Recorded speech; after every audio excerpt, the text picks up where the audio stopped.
to using criminal laws to gag, or stifle free speech. The reason why this case was instituted by Nedowoko in the first place was because we opposed his using the same method to harass an influencer on Instagram known as Jaruma. And he took offense at that and decided to get me arrested. And when I was arrested, I told the police there is no law known to man that says that I cannot assist somebody who is being gagged to get out. And as a result, I refused to write a statement in the police station. I asked them to detain me. They couldn't detain me. They released me eventually.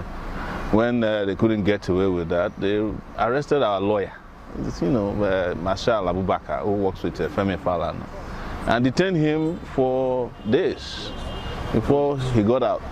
So this is to just remind Nigerians that we will continue to do the job that is necessary. To the credit of the judge, he granted us a long adjournment last time so that we could attend to the elections. And elections are over, or the selections are over now. And they have selected another president for Nigeria. These are part of the reason why we get prosecuted and persecuted all the time by the political class. It's because we don't agree with their method of doing things that do not work for the Nigerian citizenry. So we'll be back in June, and I also always constantly remind those of you who follow me to court that we have several of these cases. Some of them civil criminal. I still have the treason charge. My passport is still seized after 4 years in Nigeria. I also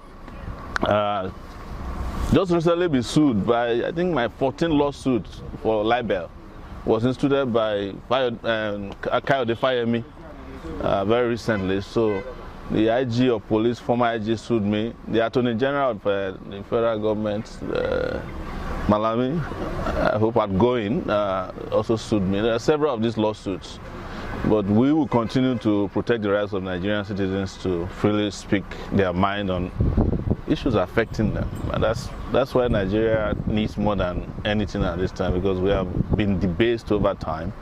And this very terrible regime held by Buhari will be leaving, according to him. And he was apologizing last week for the crimes they committed against Nigerian people. My response is that his crimes are beyond apology.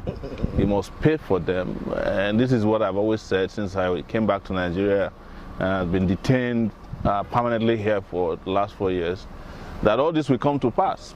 And we will be in an era where we can boast and brag and thump our chests that we did our best within the circumstances that we found ourselves to ensure that this country continues to enjoy.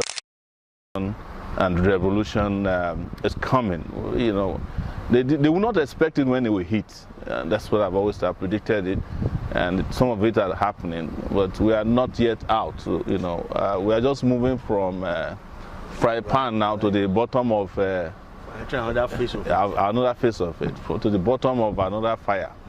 And this one might actually be real hellfire, such that in the next 4 years, people might be saying that Buhari was a better human being. Can you imagine that? So, and to those of our friends in law enforcement, you have seen now how puerile your activities are.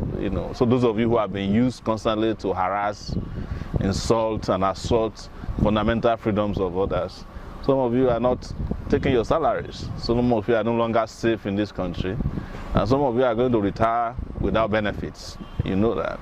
It's just a matter of time. All of you will regret what you did against people like us who are unjustly persecuted. But it's our country, and we have nowhere else to go.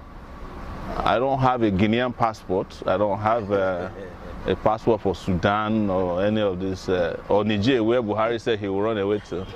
I only have a Nigerian passport, and it's been detained here at the Federal High Court. So guys, thank you once again for following us and for supporting. We will be liberated no matter how long it takes, and I can assure you of that. Thank you. Revolution.